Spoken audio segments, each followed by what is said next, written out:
Good morning and welcome back to another Time with Pete. And I really do value your time with me. I'm honored that you would spend time just sharing ideas on how to change your life, how to be more productive.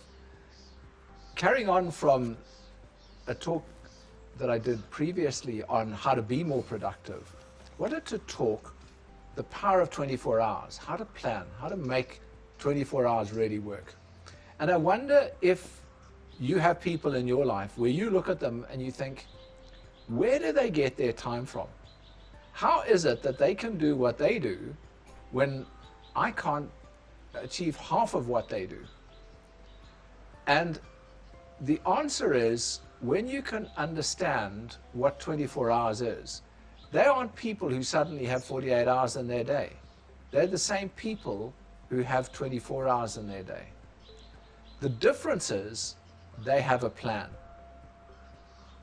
and they stick to their plan, and they're able to work a plan. I'm in a business, and the lady who introduced me to the business is an amazing businesswoman who has achieved enormous amount in her life. And her comment is, have a plan, work your plan. And if you want to be successful, have a plan and work your plan. If you want 24 hours to work for you, have a plan and work your plan. Because we all have the same 24 hours. We all have the same ability. So why is it that some people can do like Richard Branson does, where he works a 6-hour day and is able to take time off and yet runs 300 companies? And the answer is by getting the plan right, the systems right, the controls right, and the focus right. So let's work as we start on the plan. Never start your day without a plan for your day of what it is that you're going to achieve. Make that plan targeted. So I'll give you what I do, and again, that came in part from Darren Hardy, but it came from a number of other people as well, Jim Rohn being one of them, Brian Tracy being one of them. And go and look up books from them, because those are two of the absolute greats. But start your day with a written plan. What am I going to achieve in today? And have your day planned for you, so you know where you're going to spend time, what you're going to spend time on, how you're going to spend it, but more effectively, what is the outcome going to be? So for each task that I put, what am I expecting as the outcome?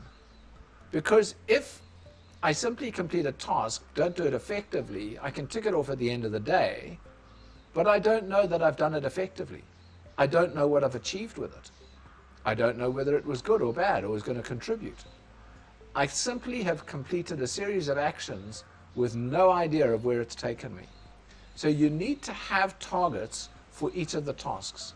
So, for example, on the phone calls, I will do phone calls and want a number of those phone calls to yield a number of commitments to me at various different levels. So on those phone calls, I will say, this is what I want out of those phone calls. This is the yield I want out of those phone calls. I will then know if I've done it correctly. I will know if that has actually now yielded something. So at the end of the day, I can look at it and say, I know how much further I've gone. Something that is really important to understand with that in mind is, as I can do that, as I can go through and tick off and say, yes, I achieved that target, it releases all sorts of things inside of me that are going to increase my productivity for tomorrow.